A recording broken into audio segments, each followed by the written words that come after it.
Hello મિત્રો, કેમ છો? જય શ્રી કૃષ્ણ, જય મહાદેવ, રાધે રાધે. વિડીયામાં તો જે છે ને વાઈફાઈ આવતું નથી, એટલે વિડીયા થોડાક લેટ થાય તો માફ કરજો અને જોઈજો તમે. જૈન પપ્પા સૂર્યને અર્ઘ આપે.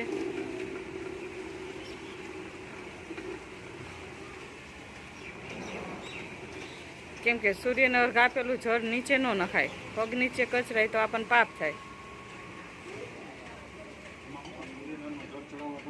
પગને આના છાંટા ઉડે ને તમે ચડાવતા પગને છાંટા ઉડે તો એ તમે દોષમાં આવો, એટલે એ આવી રીતે ગમે તે વસ્તુમાં બને ત્યાં સુધી ઝીલી લેવું. પૂજા થશે વિષ્ણુ ભગવાન આસન આપણે જોઈ નાખી.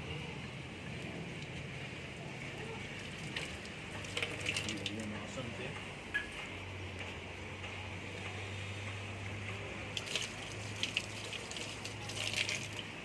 ભગવાનને ગમે ત્યાં તમે તુલસી ક્યારામાં ગમે ત્યાં બેસાડો તો એમને આસન દેવું જરૂરી છે.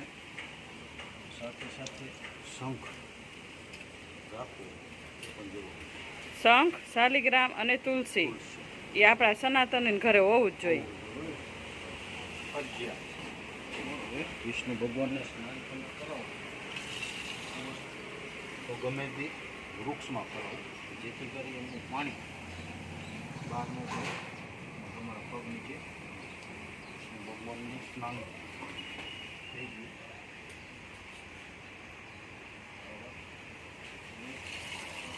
તુલસી માને પાણી ચડાવવું.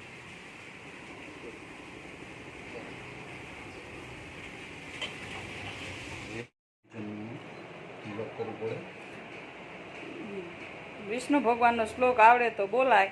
શાંતાકારમ ભુજગશયનમ પદ્મનાભમ સુરેશમ વિશ્વાધારમ ગગન સદૃશમ મેઘવર્ણમ શુભાંગમ લક્ષ્મીકાંતમ કમલનયનમ યોગ વિદ્યાન ગમયમ વંદે વિષ્ણુ ભવભયહરણમ સર્વલોકૈકનાથમ. આ વિષ્ણુનો શ્લોક છે. ન આવડે તો તમને તો ઓમ વિષ્ણવે નમઃ, ઓમ વિષ્ણવે નમઃ એ બોલી શકાય.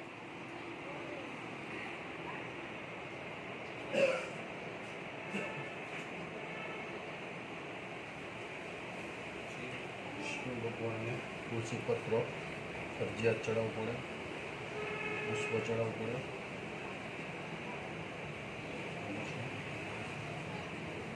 જય સીતરામા. જો સીતરામાના નાગલા બનાવો, નાગલા અને ચુંદડી. સીતરામા છોકરાઓને હાજા નરવા રાખો. હવે સીતરામા ચિત્રીશ. મારા પપ્પા જેમ ચિત્રતા હતા ને હું એમ ચિત્રું. ચિત્રીસ કેમ કહેવાય? ચિત્ર કહેવાય ને. શીતળામાની પૂજા થાય ને. હા.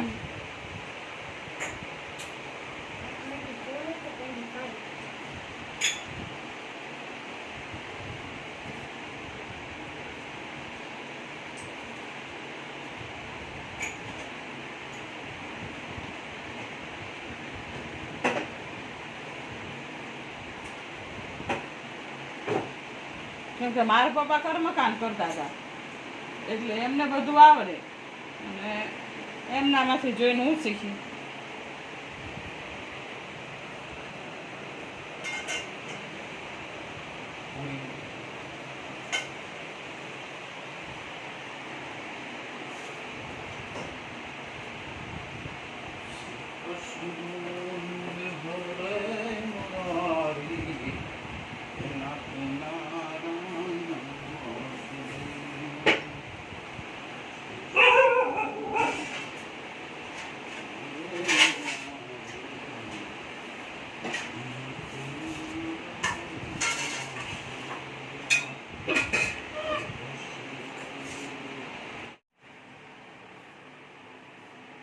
શીતળા માતાની પૂજાનું મહત્વ. સીતરામાની પૂજાનું મહત્વ કે સીતરામા રહે ને આ પેલા છોકરાનું ઓરી નસબડા ને બધું નીકળતું હતું ને, પેલા તો કે વેક્સિન હતી નહીં, એટલે આ એક માનો વિષય, શ્રદ્ધાનો વિષય છે કે મારા છોકરાઓ હાજર રહે.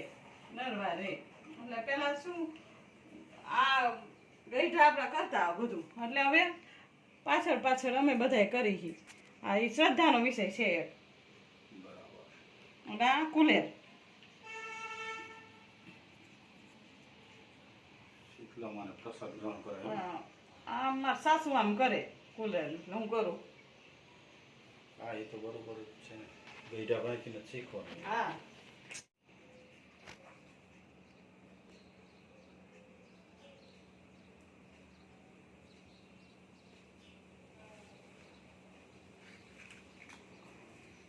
જય સીતરામાં મારા છોકરા મહાદેવ પપ્પા. મહાદેવ વિષ્ણુ ભગવાનની પૂજા થાય છે. ઓકે આ છે વિષ્ણુ ભગવાન. દર્શન કરો. નેપાળ ગયો હતો ત્યારે નેપાળથી વિષ્ણુ ભગવાન નેપાળથી લાવ્યો હતો. વિષ્ણુ ભગવાનની હવે પૂજા કઈ રીતે કરું છું એના દર્શન કરો. પહેલાં વિષ્ણુ ભગવાનને તાંબાની થાળીમાં બિરાજમાન કરવાના, પછી બેલા લેવાનું, ગંગાજળ, વિષ્ણુ ભગવાનનું સ્નાન બને ત્યાં સુધી શંખથી કરાવું. પહેલાં સ્નાનમાં ગંગાજીથી કરાવું છું, ગંગાજળથી. ઓમ વિષ્ણુવાય સ્નાનાય, વિષ્ણુ ભગવાન સ્નાનાય. પછી જલ લઈશું.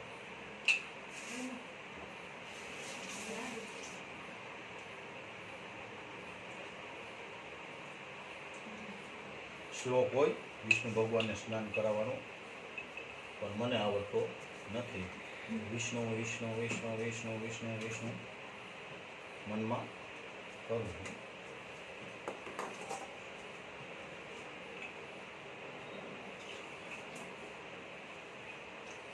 વિષ્ણુ ભગવાનને સ્નાન કરાવી પછી સારો રૂમાલ લઈ વિષ્ણુ ભગવાનને બિરાજમાન કરવા. રૂમાલ થોડી વાર રાખી દે. પછી આ વિષ્ણુ ભગવાનને સ્નાન કરાવેલું જે પાણી છે, આ પાણીને જ્યાં ત્યાં ફેંકવું નહીં. પહેલાં આનું આપણે મસ્તક ઉપર ચડાવવું પડે પાણીને, પછી આનું પ્રણામત લેવું પડે. હવે આ પાણી રહ્યું એ તુલસી ગેરા મને એવું કોઈ બી તમારા ઘરે કોઈ બી વૃક્ષ હોય કોઈ બી એમાં પાણી ચડાવી દઉં. શીતળા સાતમ છે ને આજ એટલે શીતળામાં પૂજા કરી લીધી. વાર્તા કરી લો, વાર્તા કરી લો ને પછી મારે કંઈક ખવાય. વ્રતની વિધિ. પવિત્ર શ્રાવણ માસમાં અંધારી સાતમ વદ સાતમના દિવસે સૌભાગ્યવતી સ્ત્રીઓ આ વ્રત કરે છે. સ્ત્રીઓ સૂર્યોદય પહેલાં સ્નાન કરવી, પરવારી ઠંડા પાણીથી સ્નાન કરવું અને આખો દિવસ ઠંડુ ખાવું. આ દિવસે ચૂલો સળગાવવો નહીં. ચૂલો સળગાવવા પરથી સીતરામા કોપમાન થાય છે. ત્યારબાદ ઘીનો દીવો કરવો, સીતરામાની વાર્તા કહેવી અથવા સાંભળવી. આ વ્રત કરનાર સ્ત્રીઓએ પરમ સૌભાગ્ય પામે છે. ધન ધાન્ય અને સંતાનની સમૃદ્ધિ પ્રાપ્ત થાય છે. આપણી સોસાયટીમાં બિલેશ્વર મહાદેવ સોસાયટીના માણસોએ બધાએ સ્થાપના કરી છે. અહીંયાની બિલેશ્વર મહાદેવ હવે ઘરની પૂજા થઈ ગઈ. બિલેશ્વર મહાદેવની પૂજા માટે હવે જાશું. બિલેશ્વર મહાદેવની પૂજા માટે જો આ પુષ્પો છે બધા બરાબર. મહાદેવજીને વધારે પડતા સફેદ પુષ્પ વધારે પસંદ છે. એમાં સફેદમાં આપણાનું વધારે. અને આ પુષ્પો એ છે કે સ્વર્ગમાંથી કોઈ આપણા ઋષિ હતા એ સ્વર્ગમાંથી આ પૃથ્વી લોક ઉપર આ પુષ્પને લાવ્યા છે. અને શું કહે છે? અપરાજિતા. અપરાજિતા. હા. ને આ છે બીલીપત્ર. આ છે મહાદેવજીને ભોગમાં ટૂંકમાં કદરીફળ, સંસ્કૃતમાં કદરીફળ કહેવાય, આપણે કેળા કહે છે, વધારે પસંદ છે. આ છે મહાદેવજી ઉપર ચડાવવા માટેનું ગાયનું શુદ્ધ દૂધ, અંદર થોડી સાકર. ઝાડ છે.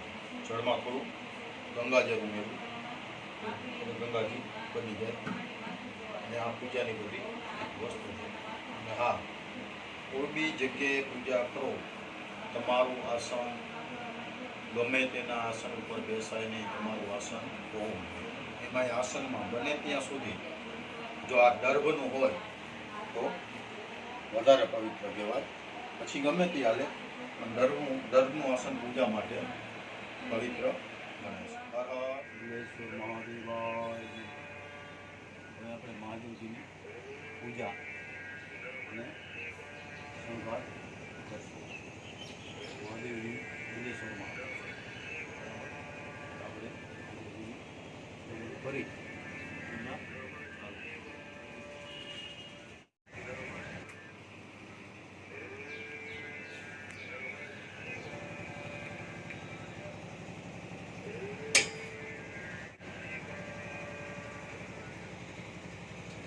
મહાદેવજીનો શણગાર થઈ ગયો છે. થઈ ગઈ પપ્પા પૂજા? બસ હવે આરતી કરવાની મહાદેવની.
જો આ કેરીનો રસ ફ્રોઝન કરેલો છે.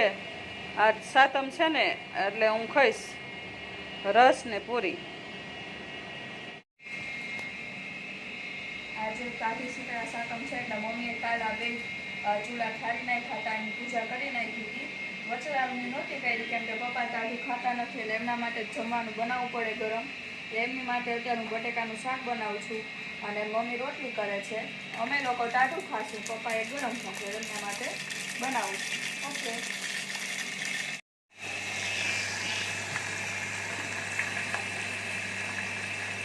કૃષ્ણાબેન બટેકાની સબ્જી બનાવે છે. આજ રસોઈ એમના હાથમાં છે, કારણ કે બધા ઠંડુ ખાવાના છે. આપણે ઠંડુ ખાતા નથી, કારણ કે હું એક ટાઈમ જ જમું છું, સાંજે આપણે જમતા નથી. એટલે બપોરે વ્યવસ્થિત આપણે જમવાનું જોઈએ. શું નાખી? હળદર, ધાણા જીરું પાવડર,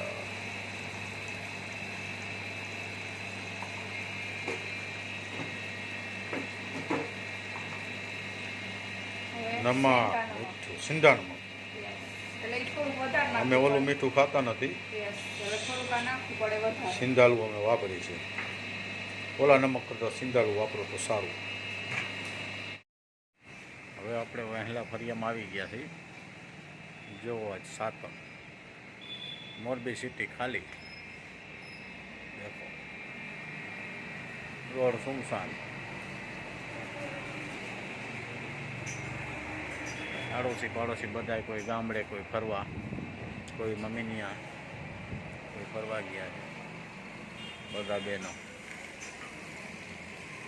પાછળ રોડ સુમસામ ખાલી, એકદમ ખાલી, ટ્રાફિક બંધ થઈ ગયું છે.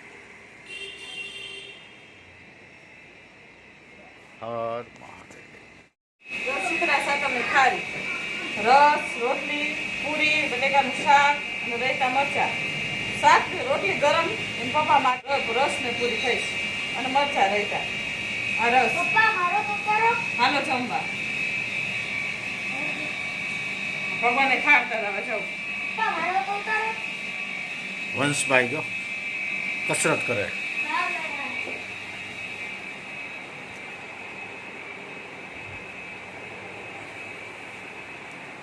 ભગવાને ભોગ ધરાવશે. રાધે રાધે. લસણ ડુંગળી વગરનું શાક છે, કેમ કે ભગવાનને ભોગમાં લસણ કે ડુંગળી ન ધરાવાય. આ તુલસી પત્ર વગર ભગવાન ભોગ સ્વીકાર ન કરે. આ પાણી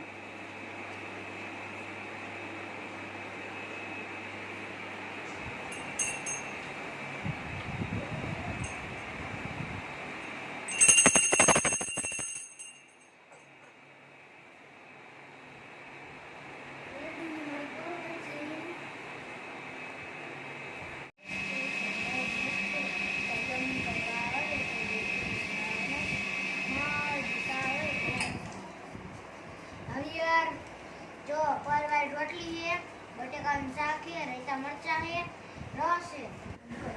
रस उतर बनाया मम्मी? मस्त.